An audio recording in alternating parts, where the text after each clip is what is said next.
Welcome, everyone. Hello, everyone. Let's give it a second. Let some people join. Substack works. It's a little bit delayed, folks. So give it a second. There we go. Let me see.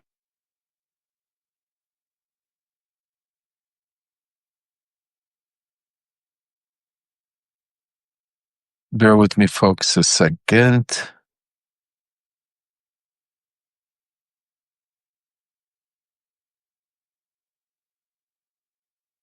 There we go. Welcome, everyone. And it's Monday. Voice from Ukraine. Me and Oleksandr are here. There's a lot going on, a lot happening around the world, a lot happening here in the United States. Lisa, Mary, how are you guys? Welcome everybody. Laura, give it another few seconds. Let some more people join. I le- I want to start off with something I wrote today in my Substack letter. I don't know if you guys, for those of you that didn't get a chance to read it, I want to just read the beginning of it, give you an idea of how I feel. Actually, one second. Here it goes. All right. So the letter, if you didn't see it, it's basically called "Exposed: Trump's Secret Plan for Peace and the Price the World is Paying." I recommend that if you haven't read it, make sure you go read it. You could get it on a site. I emailed it to everybody, but if not, you could get it. Go on my site, on our site, you could get it. So I start off the letter by saying, last night I went to sleep, and again this morning when I woke up, I felt something I haven't felt in a long time: conflicted hope. Because you have to understand, as a Jewish American born in Ukraine, it's hard to describe the emotions that come with a day like this. Because on one hand, I am deeply grateful. I'm grateful to see the hostages reunited with their families, to watch the tears of joy, to feel the world exhale, even for a moment. Because for so many of us who've lived through the unthinkable pain, this day, this day of healing, the killing, at least for now, has stopped. Watching the families on both sides are holding each other again, as the people of Israel are reunited by all their hostages there being brought home. Watching the people of Gaza celebrate, and finally daring to imagine the tomorrow that isn't defiance by loss. But as my heart rejoices for them, it also breaks. It breaks because the killings haven't stopped everywhere. Because in Ukraine, the bombs are still falling, entire cities are still burning. Children are still waking up to the sound of air raid sirens and instead of birds. And here, the media talks nothing about it. So, as somebody that grew up in America, is an American, Jewish American, but was born in Ukraine, and my cousin Alex is still in Ukraine that has family ties in Ukraine. I want to say that it's a very interesting day for us. But Alex, I'm gonna. how was this weekend? Because I'm hearing that the bombing hasn't stopped. Before we get into all of this political mumbo jumbo, give us an update on what you guys are experiencing, because the media isn't. Well, hello, hello, everybody. Uh, Thank you for support, for listening, for having your prayers and thoughts for Ukraine, as we need every bit of it we can get. They after massive bombardments, they moved to a more strategic one. The whole weekend there was all 100. In one night, like close to 100, over 100 the other night. But it's not like massive. It's like they would put a lot of them all over the place. No, uh, all you hear is it hit in one space, then it hit another place, and then it hit another place, and they're not stopping with Kharkiv, with Odessa, and they're terrorizing people. What they're doing is they're having you think. Is over the weekend, at least half a dozen trains that we know of got stopped because there were reports that there were bumps. That the trains were minded, and they had to pull the train right in the middle of the field. And it's raining right now. The weather's very nasty, and people have to get out with all their belongings, and they have to stay in the field until the whole train gets checked out. They do the same thing for schools. They do the same thing for the shopping malls, and it's all about tyranny. It's tyranny, tyranny. They just want people to get tired. And some areas are still not fully recovered from the big bombardment.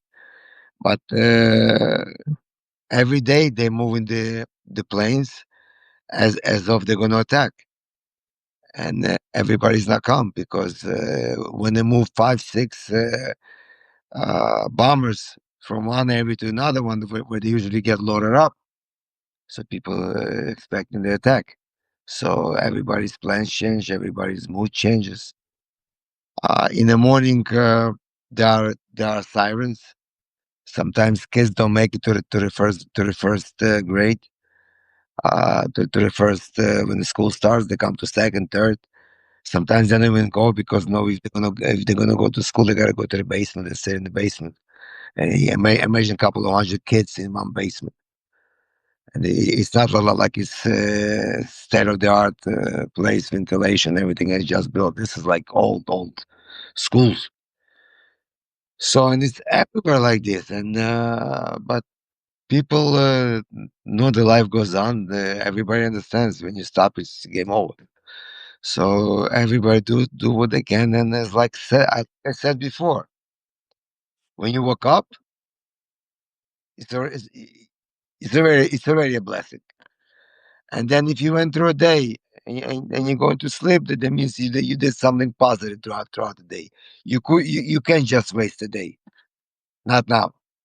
There is every day there is something to do. There is something taken away, something added, something given. Everybody's trying to do the best they can. Yesterday was a contest for Eurovision, the kids Eurovision Junior, and they were showing six participants. One of them is going to go to the Europe, but most of all of them, for the past 6 months, they were doing concerts to the soldiers and everywhere. Humanitarian concerts, little girls, 9, 10 years old, 11 years old, 12 years old.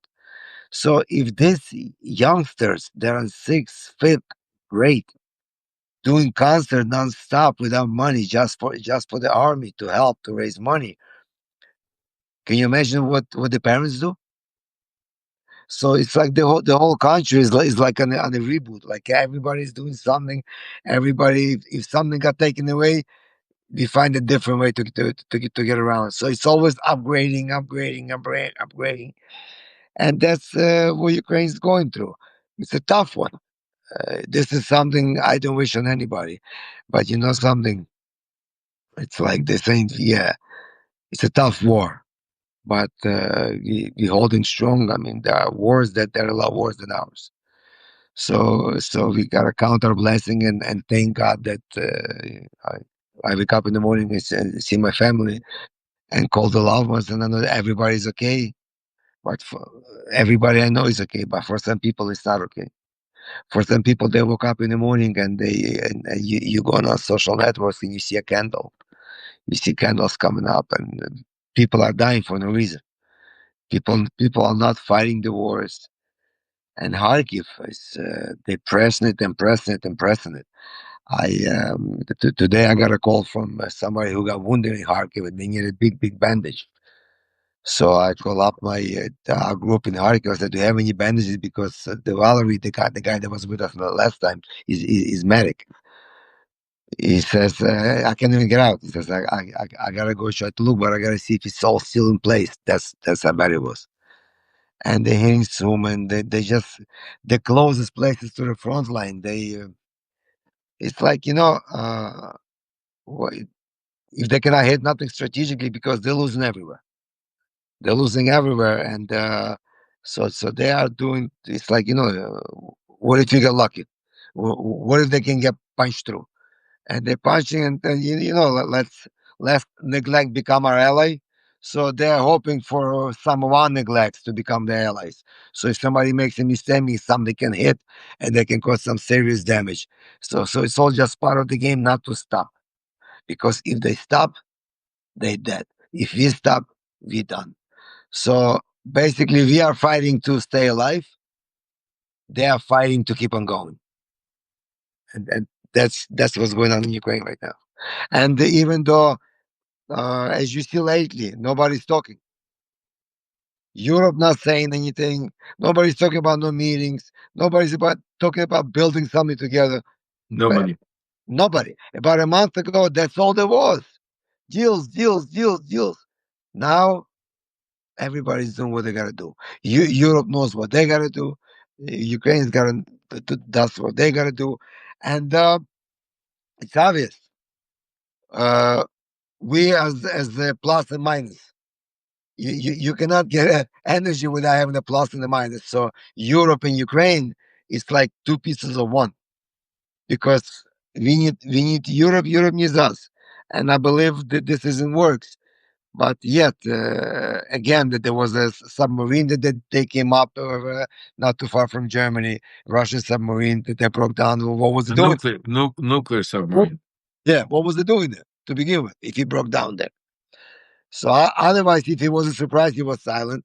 So there are still accidents happening in Europe with his drones. It's like preparing for something. And then, as you report, also the Belarus went on full alert as preparation for something. It reminds us of 2022, the January of 2022. So there's a lot of things going, a lot of crazy things going on. But peace in Israel, God willing, it stays peace, and that the hostages came back. It's a blessing because when we get returned, we had like about a week ago, 1,000 for 1,000, and our soldiers come back because they are just like hostages. Because They are, yeah, no, they are, yeah. they're worse than hostages. I think the hostages by Hamas was treated better than our prisoners of war. So when they come back and you see how they look and you pray God that at least this 1,000 families are having joy.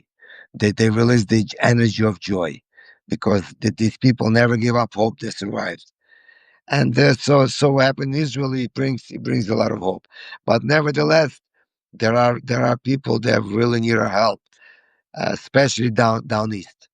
East right now is, as you heard, I'm sure you heard that they blew up. Ukraine blew up all the tunnels and everything. So by Pokrovsk to have it to so because they were trying to travel through sewages, through everything here just to get in. So we're standing strong, we're defending, hoping for the better. I doubt if anybody counts on any tomahawks. I saw the press conference, as our president said, we weren't talking about that. We were talking about just putting more pressure. So it's like nobody's even like, let's get it out of the way because it's like there is tomahawk and there is It's nothing. so it's so crazy to watch the way everything shifted. There's no more pressure on Trump. Trump basically, I mean, everything we've been talking about, basically, literally, like and it's disgusting. I hate to say, this is not a moment to say I told you so. We said it, talked about, but unfortunately, it is something we spoke about. And yes, please smash those hearts, hit those algorithm, because nobody else is talking about what we're talking about here. I mean, nobody else. You, like Alex said, you don't hear any more big meetings. There's no leaders. You just saw all the leaders standing up, standing behind Trump, kissing the ring. Talking about how each and every one of them, how he needs the Nobel Peace Prize, how he's doing it, but at what cost? See, what a lot of people don't understand, and this is what I wrote about, and this is why the letter was so hard for me to understand, as peace comes at what cost? Let's take a look at, for instance, for a second, what transpired in Israel and in Gaza. A lot of people talk about how this war could have been ended a lot quicker, but that Trump allowed Bibi Netanyahu to continue to wipe out, most of Gaza, destroy all these people, and then now, Trump comes in on the white horse, and there's peace when there's really nobody to do peace with. Uh, when it came to Ukraine, Donald Trump, a lot of times you hear him make these comments. He talks about how Russia, he's disappointed in Putin. Why he thought that Putin, just think about the comments he makes. It's important because he makes this comment all the time. He says that out of all the wars, he stopped what, 52 wars now, 62, 79. I don't know how many wars he stopped. But out of all these wars that he stopped, he said the easiest one that he thought was going to take place was Russia and Ukraine. People don't understand why he's saying it. I'm going to tell you today. In my letter, I finally wrote it. And Trump's really not going to like it, and we're going to talk about it. I'm going to break more and more news about that. But when Trump took office, uh, he had very strong connections, conversations to two leaders, in particularly. One was Bibi Netanyahu, and the other one was Vladimir Putin. Even when he left office, those relationships continued. They continued through an individual and through a group of people that me and Alex have been talking about for months. For months, at some point it was already nauseating because the names we kept saying. You know the names very well. It's three people, four people actually that have been involved since 2017. It's Jared Kushner, it's Stephen Witkoff, and it's Kirill Dmitriev. Kirill Dmitriev, who is ran and back then the sovereign wealth fund for Russia, and today he is the special envoy from Russia. Steve Witkoff, who was then running around and being a real estate developer with Jared Kushner, running around doing businesses back in 2017, is now also special envoy. And Jared Kushner, who you haven't heard for until now recently, that I've been telling you that has been behind the scenes, the real dealing with all of this, is now coming out not only in the Middle East, but also now you're hearing today Trump finally mentioned it and said now maybe Kushner and Witkoff could sit down and do the Russia Ukraine deal. Because as I've been telling you, this is all about that's been worked out. This is an axis of however you want to call it, evil, or axis of destruction of the dictatorship. But the plan that was explained to Donald Trump, see, this is why Donald Trump is confused. He's more confused than pissed off because he's not pissed off at Putin. He says he's upset, pissed off. These are words he uses, but then the next day he thanks him for, the Nobel Peace Prize and stuff like that, back and forth every day. He's confused because what with the information, and please folks smash those hearts because we need as many people as possible to be listening to this information. The information that was given to Donald Trump was that from the Israelis and Bibi Netanyahu was that this is our chance to be able to finally wipe out Iran, wipe out Hamas, wipe out the axis of evil in the Middle East. If you give us X amount of time, we will wipe it out, and then you will come in as the savior. You will come in as the peacemaker, and you will get the credit for making peace and everything else. That same plan was laid out to him by the Russians. But the Russians even stronger because the way the Russians explained it to him is that they could take Kiev in 3 days. That the only reason they haven't been taking over Ukraine and everything is because of Donald Trump, because of NATO, because of all those things. And if Donald Trump would stop supporting and giving Ukraine ammunition, and if Donald Trump would walk away from NATO, and if Donald Trump did all of these things, that basically they would be able to take over Ukraine in a few weeks or month, whatever the case would be. So that was the plan when Donald Trump came into office, and that's why Donald Trump came very aggressively, kept telling everybody that he's going to stop these wars, the Middle East, they're going to stop immediately. All of the what's it called? Hostages are coming home. He's going to stop the Ukraine-Russia war within 24 hours. But it didn't work out that way because in both situations, both the what's it called, the people in the Gaza, the Palestinians fought back hard, and the Ukrainians fought back hard. The obviously with the pressure of Israel and the attacks and the bombardment, they were basically wiped out the whole Gaza Strip. There's no standing buildings in Gaza as they stand, and wiped it out completely. And now you see, Donald Trump went and bombed Iran. And you saw basically after all of this transpiring, Donald Trump visiting the Middle East. Now we have also Qatari military facilities in America and Idaho. Just think about that. A lot of things happening behind the scenes. I always tell you folks, it's not what they're reporting. It's just if you could imagine how bad it is what they're reporting, think about what's happening behind the scenes. So basically, and now you see Donald Trump getting credit for making peace in the Middle East. I don't know how long this peace may last. I pray and I hope and that this peace lasts. But from what I'm hearing from my sources, and I wrote about it in my art Substack today, is that there's too much things going on. Like for instance, uh, Trump negotiated and wanted Bibi Netanyahu to be with him in what's it called, the meet where he flew to the peace meeting. Bibi Netanyahu turned him down and didn't go.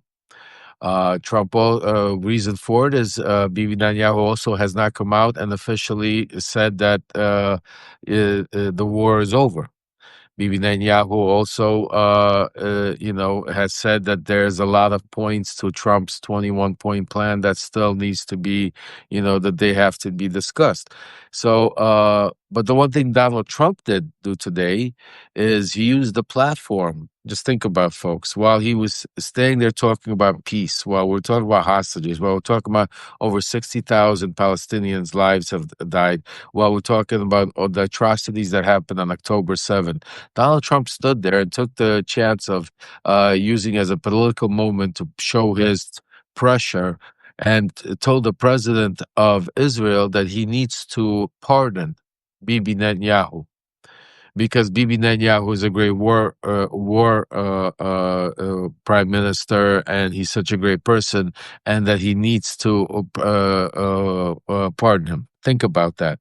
U.S. president in Israel telling the Israeli president to pardon uh, basically somebody that's about to get convicted for bribery, whatever you want to call it, and because that's his friend, and because together they were able to, because Bibi Netanyahu is standing up there talking about, again, if you just think about everybody just stood up there, they were all talking about for Trump getting the Nobel Peace Prize. If he didn't get this year, he has to get it next year.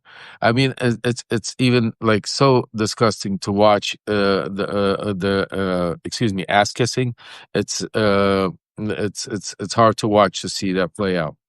So that was the Middle East situation, and you saw today we came to some sort of a halt. The best part about it, folks, was two things that happened today, and I'm going to give credit where credit's due.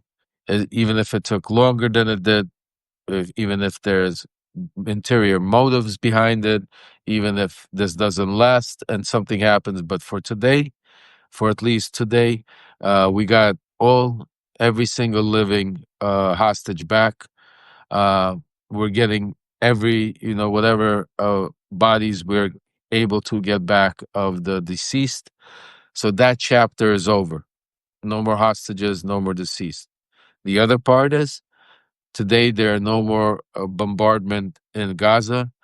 Uh, Palestinian kids, Palestinian families are not getting bombarded, getting killed every day now. For as long as that takes place, that's a huge win. And hopefully they keep their end of the bargain and bring in aid as quick as possible, help rebuild as quick as possible. But unfortunately, I wouldn't keep my hopes up because what I'm hearing from my sources that that Donald Trump is looking at it as a, uh Middle East Riviera. He's looking at it as a real estate, and I hope I'm wrong.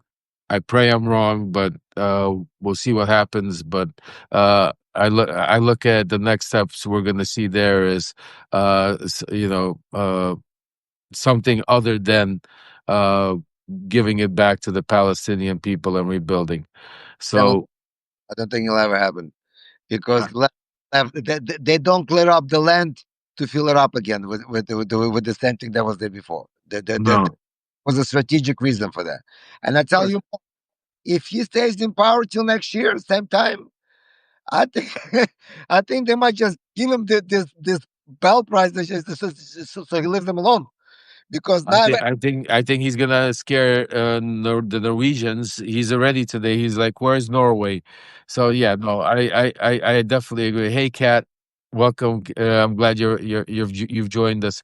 But that was the Middle East. Now let's take Ukraine. What was told them about the Russia-Ukraine war. The same thing was basically laid out to him with Russia by the Russian counterparts Kirill Dmitriev. They told Kushner and Witkoff and passed it on and built it into Trump's head. And it didn't have to work too much because even when I was with Trump, even I remember if you folks go back to the recording about our dinner conversation when me and Trump were talking about Ukraine and Russia, he considered Russia always more powerful. He always looked at Russia as the old Soviet Union. He never looked at because remember Trump, especially in his first administration never listened to his security advisors. So he never got a true understanding that Russia is not what it was. That it's not the same old Soviet Union that it was during the Cold War, powerful. That after the breakup of Russia, it's not as powerful. They don't have the same army. They don't have the same capabilities. Are they? Still a extreme powerful threat. Absolutely, there's still a nuclear power. There's still a powerful threat, but they what's it called? Not they're not the same Russia, the same Ukraine, Soviet Union that they were. real quick, Yeah, uh, good. the thing, just so people understand, real quick, the old Soviet Union army, and even the strength of it, all the service, to all the silos, to all the missiles, all the missiles the shooting were made by us, by Ukraine. Ukraine was servicing everything, all the airplanes, everything, all the strategic. They never did anything. Everything was most of it from Ukraine. In 1991, when we signed the treaty, they took a rockets, some missiles, and they, of course, in 2022 they fired them at us again. But they don't know how to build. They just right now learning how to make shaheds, how to make rockets. They've never done anything. So the strength of the army was more than half is Ukraine. They were just Russia, but it was all strength of Ukraine. Lev, I'm sorry, go ahead. No, no, absolutely no. Alex, 100% right. But this is the propaganda that was pitched to Donald Trump, and that's why Donald Trump, not knowing anything about what that part of the world, in his mind, even right now, he thinks that Russia is so much more powerful and that they could take out Ukraine when they want. But he's frustrated because he can't understand why it's not happening. And that is why we're seeing all of this frustration. It's not anger, it's frustration because he's being told, oh, we're going to wipe out Ukraine. Stop giving them weapons. We're going to do this. He stopped giving them weapons. What happened? They're not taking out Ukraine. Instead, Ukraine is coming down on hitting Russia and hitting their oil facilities. They told him, tell Zelensky, get hard on Zelensky. Let's change. Remember all the things they tried to do. They even tried to infiltrate. They had the Trump administration tried to start elections in Ukraine. They tried to get rid of Zelensky because Zelensky wouldn't listen. There's just so much that transpired that we're not going to spend hours on right now. But I recommend all of you go back and read some of the Substack letters that me and Alex have been writing over the past months, and you'll see that it's like a novel, like a movie being played out, but you knew it ahead of times for those of you that have been listening and watching and reading. But the bottom line is Ukraine did not fold.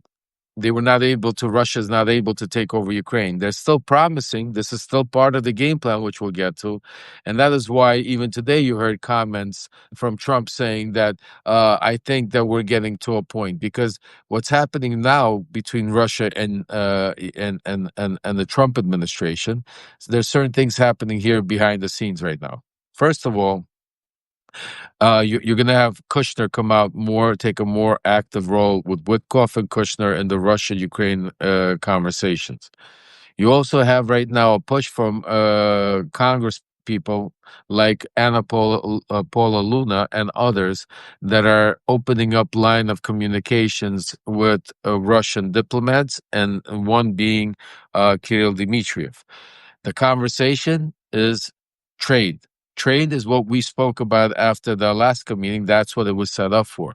That I told you that once Trump walks away from Ukraine, the next thing is going to be to validate, to legitimize normal trade relations between Russia and Ukraine, to allow Putin's oligarchs to be able to start and come in here. Because what does Trump like? He likes to make announcements of, oh, hundreds of millions of here, this, you know. So you've been hearing it so far from like the Saudis, you've been hearing it from the Qataris. Now they're preparing it for you to hear from the Russians. Now you're going to start, this is being set up to where all of a sudden you're going to hear Russian oligarchs all of a sudden investing hundreds of billions of dollars, maybe up to trillions of dollars into technology, into infrastructure, into all kinds of things here in the United States, because this is Trump's way of thinking. This is going to be a great way to bring money into the United States by these announcements. Doesn't matter if it's Russian money, oligarchs. Just like it doesn't matter that Sergio Gore is right now the ambassador to India. Think about that, folks. Russia's guy in the White House is now the ambassador to India. So this is why Trump is so pissed off and why Trump is so what's it called? Confused and doesn't understand why Russia has not taken over Ukraine right fast enough, quick enough, and why right now we still have this going on. But Alex, let me ask you this question because I know that we've been talking. By the way, folks, I have some great news for you. I just, while we were talking, maybe 15, 20 minutes ago, I got sent over. Alex, you probably, I don't know if you got it yourself yet, but your son sent me over. We got finally approval for the GoFundMe, folks. We got approval for the GoFundMe for Kharkiv. So I don't know, Alex, if I don't know, are you able to go to Kharkiv? What's your like? I know your own situation, but we just got the approval, and we could start raising money if you're able to go and start delivering aid. I mean, even if you can't go there yourself, I mean, we could still get the aid there, right, Alex? No, no, I have a lot of ways. I have people that go evacuate. There is mail-ins work, and the soldiers come pick it up, and that's a priority because listen, I know I'm in a tough one, but I have a roof. I have a roof, but there are people out there that don't have a roof. So I'd rather take care of the people first. So if you Hold on a second. Let me copy and paste this so I could get it. And by the way, Kat, make sure you drive safely. I see everybody saying we need you definitely. And also, folks, later on today, I'm going to do a paid subscriber only space, and I'd like to bring some of the paid subscribers up that want to speak, that want to make your comment. So for those of you that want to come up and join me today, talk about No Kings, Russia, anything, make sure you guys get ready. We'll probably do it around 4 or 5 o'clock. I'll let you know ahead of time. But today is a special day, lots of going on, especially over the weekend. I want to bring you guys up to speed, so we're going to do that later. But here, hold on a second. Let me go. Did I go through? Let me see. Did I go through, Alex? Do you see it? Do you guys see it? I don't see it yet. Let me switch over here. Sometimes there's a delay here on Substack. Hold on a second. Let me let me try to I, go I get it. I just got it from Steven. Yeah, it's delayed. Probably was delayed. Hold on a Do second. There, you, there, do you have it? If you have it, can you post it also, yeah, Alex? there is one posted by me. It went through. It It did? just, Okay. I'm trying to copy and post it also. Hold on. Let me see if I could get it here. Let's well, see. while you doing it, Lev, Oh, uh, oh. I spoke to the people in Kharkiv and like the soldiers, and I told them dry shower packs. That's good. He says, yeah, that's good for the hospitals, for the wards and stuff. We never say no, but they're getting cold. So I'm gonna get them some of those heating pads that you can put in your shoes, that you can put in your gloves, because it's getting cold. It's already 5 degrees in the morning. Wow. No, it got cold like overnight. Like it really got cold. So and it's gonna get colder. So it's like jumping down, but you know, it's November comes and it's winter time. It's not like US. This is totally different. So I would like to see about getting them some heating packages. Of course, some dry shower packs, some for the hospital. There's a lot of stuff needed, and there's a lot of people that need help over there because local stuff.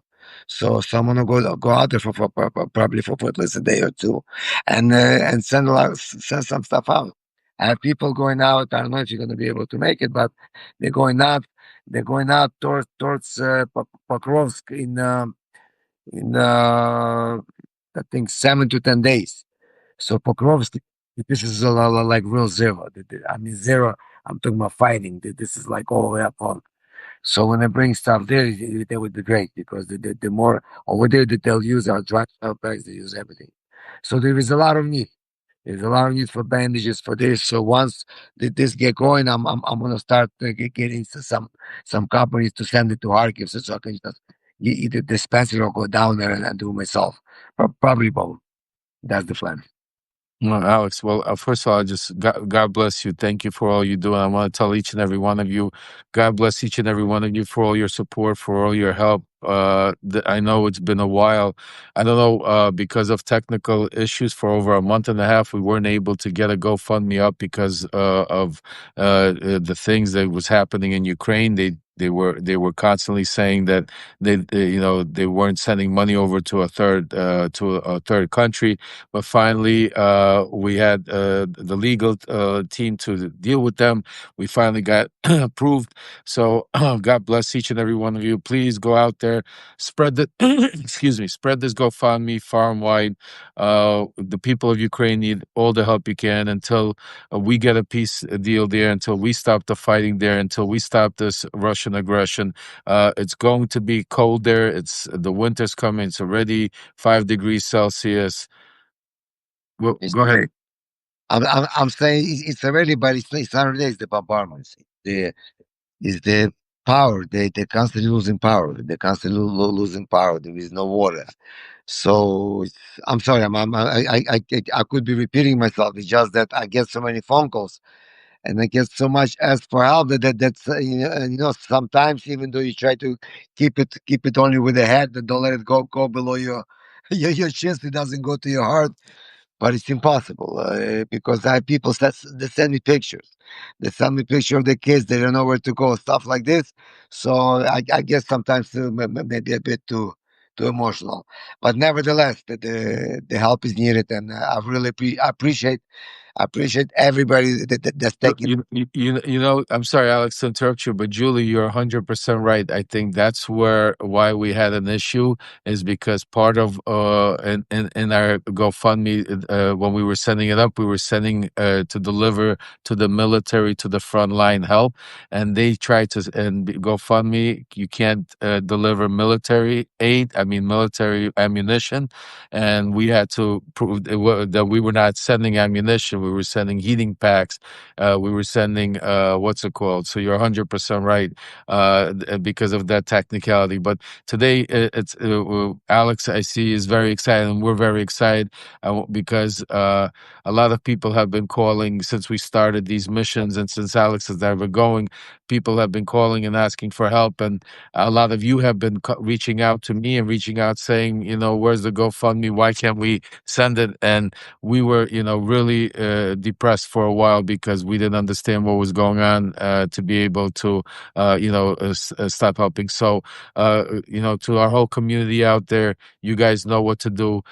Spread this far and wide. Spread the GoFundMe far and wide. Let's get these people the supplies they need. Let's get winter times coming. The quicker we get them all these supplies, the quicker we get them all of this, the quicker they'll be prepared, and the more prepared they are, the more opportunity we have to win this fight and save democracy. And Alex, I mean, really, thanks, man. For I know you're going through your own shit right now, which I'm not going to get into, but I know you're excited to go. You're to go there and to help out because this is great news today. So literally, God works in mysterious ways, folks. I just while we were going live, your son Steven sent me that, said, Uncle Love, we just got approval and sent me that. So I just put it out there. So great. That's some great news today. Besides the hostages coming home, we got the GoFundMe up. We could help all these people in Kharkiv. So a lot of, we got to take the wins when we could get them and take the good opportunities when we could get them. By the way, also, folks, I know while we're on here, a little off subject, a lot of you asking me about Voice from Ukraine shirts. That's another way you could help out and contribute. And though that's how we've been doing it since we haven't had the GoFundMe up, portions, you could go to loveremembers.com. That's loveremembers.com. And on that site, you'll be able to get Voice from Ukraine shirts. There's Voice from Ukraine mugs, all kinds of stuff. And majority of that profits go to support our platform from Voice of Ukraine. And also whatever we can, we use that to be able to send to humanitarian work. And yeah, I'm definitely going to also put the GoFundMe in an email. I'm going to send it to all the subscribers out there. All of you out there, maybe you could put it in your emails and pass it along. And whenever you're on maybe different sites, or when you're or out there, definitely go out there and spread it far and wide. But the quicker we get it funded, the quicker we get this aid there. I'm just excited that we could start sending aid again, because for a while we were doing so good, and then all of a sudden, these technical things, and it was heartbreaking to see all these people ask and not being able to do it. So today is a good day, and I also see the smile on Alex's face. It's rare. I see he's Alex. It's a good day, Alex. It's a good day because, to be honest, I knew that eventually, God willing, everything's gonna get done. So last week, the place where I get the dry shower packs, I sent them to send a little package out. I said we'll take care of it on the next one, just to keep it going a little bit. So yeah, I'm glad there is fuck we're gonna work out. I mean, thank you, Lord, thank you. This is a good news, and you can do some more things for people. I mean, I really want to get out there, and I want to show you what these people go through every single day. It's not, Right. but you know what? We will. I mean, we'll get there. I mean, this cannot be forever. We'll get there. It will stop. Just like this. Look, just yesterday, if you didn't know how to get it done, everything was being closing. Everything wasn't getting approved for Ukraine. And today, boom, boom, everything opened up. So same thing is, missiles are flying, shaheds, sirens, and one morning you wake up and the only sound you hear is an airplane, and it's a commercial one. So I pray for that. That's for what I pray for my people, to get back to normal life.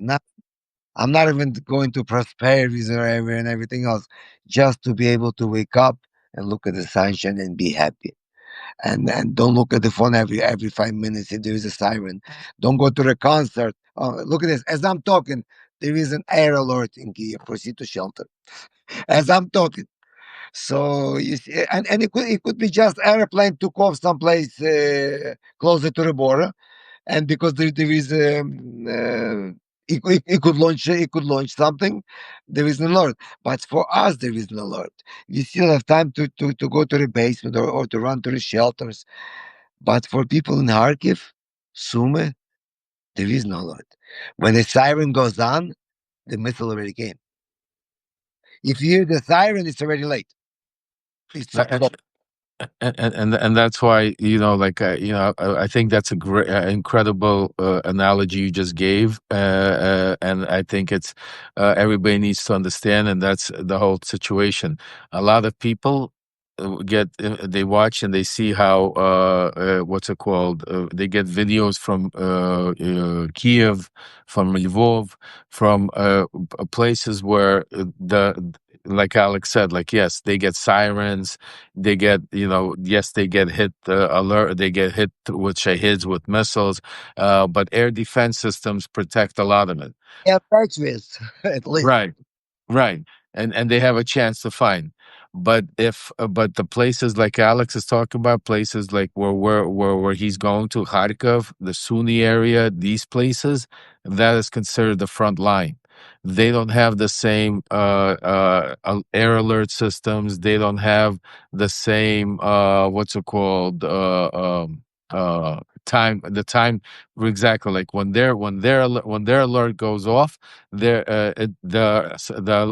rockets are already hitting Odessa, Suny, Kharkiv, and that's why people over there don't have even the same what's it called. So a lot of people, Joanne, Fran, all of you, I'm watching. God bless all of you. Please, all of you that are, make sure later on today that you join me on the paid subscribers live feed, because I want all of you with me. I'm going to share some other news with all of you, and God bless all of you for helping out the people of Ukraine, because like I said, we need to stop this war. If we could stop this war and really, have peace in the Middle East, then we could concentrate on the biggest right now, saving the democracy here in America, because he's also simultaneously unleashing a war internally here that we're fighting with. So we're fighting wars on all major levels, because to save our democracy and our world. So, but God bless each and every one of you. Alex, man, good. It was a really great way to end off this live. Didn't expect it. With all the bad news, we finally got some good news. I want you to, make your calls today. Call Harikov, call Sunni, call them. Tell them that we got the GoFundMe up. That we're going to be getting what's it called, help over soon, and share some of that good news. I know you know it's not the biggest news, but I know even little news sometimes is that light of hope is bigger than anything. When you're not expecting anything, you know how that saying goes: when you expect nothing and you get everything, it's how's it go, Alex? Destiny. Expect nothing. Your everything is destiny, whether it's good or bad. Exactly, exactly. Alex, stay safe. And I'll give you a call later on today, and we'll go over everything. But great news. I just want to add something, if you don't Yeah, mind. yeah. Please go ahead, Alex. Uh this I want well, everybody. I'm sure that I don't think there is any one of your followers that by today that still doesn't understand what really is going on. I think we've been stressing it. You've been stressing it, but this war is different. This war has no boundaries, and Trump is wrong when he says we are ocean apart. Oceans don't exist anymore. There is no divisions anymore. This war knows no boundaries. And if you let this worm scroll out in these parts, it's gonna crawl out all over the world. And this war in Ukraine is very important to stop everything, because by Ukraine, the stronger Ukraine gets, the weaker your dictator gets. The and if you and when we win, and when this war is over, then he loses most of his power, and by that time, American power, the power of the people, is gonna go through the roof, and that's what's gonna get our democracy back, and that's what's gonna stop everything. I believe that when people united, they're unstoppable, and we are uniting right now. There are people thousands of miles away, don't know where Ukraine is, don't know what Kharkiv is, but they care. They care. They spend their time. They stay on the platform. They listen. They care. And when you send an energy, the same positive energy comes back, and eventually, Positive energy. and positive energy wins, always wins. So God bless everybody. God bless you all. Thank you for all your help. Thank you for standing with Ukraine. Slava Ukraini. We will prevail. We will be free. Geroim Slava, Alex, and I'm happy to finally have given you some good news. Everybody out there, you know what to do. Spread the GoFundMe. Let's get Ukraine, the people of Kharkiv, the people of Sunni, Odessa, the help we could get. Let's get to them quickly. And again, thank you, each and every one of you that subscribe. If you haven't yet, make sure to subscribe. Make sure to spread this far and wide, because there's nobody out there reporting on this stuff. There's nobody else talking about, and the only way we're going to be able to win this fight is be able to spread this information. We're doing things behind the scenes. We're growing this platform. I'm speaking with Ben and the Midas guys. They're just a lot busy with a lot of stuff that's going on to start building platform. Also, folks, make sure to join us also on at Lev Remembers on YouTube. Everybody, please also subscribe on our YouTube channel to support us there, because we need to make sure that the more people hear about this, the more people hear the information. So Substack is always our home. Substack will always be here. This is where it all started. This is where we'll always be. But we need to expand our voice. So now we're moving on to YouTube. Voice from Ukraine is also going to be doing a special channel on YouTube where we're going to do a live or straight from Ukraine news reports that will be going on, and also talk shows and stuff, information from other channels that we're putting together. So definitely go to their YouTube channel to subscribe there. That's at Lev Remembers. We're building a lot of, to make sure the more information we could get to you from inside out, that the media is either scared to report on it or won't report on it.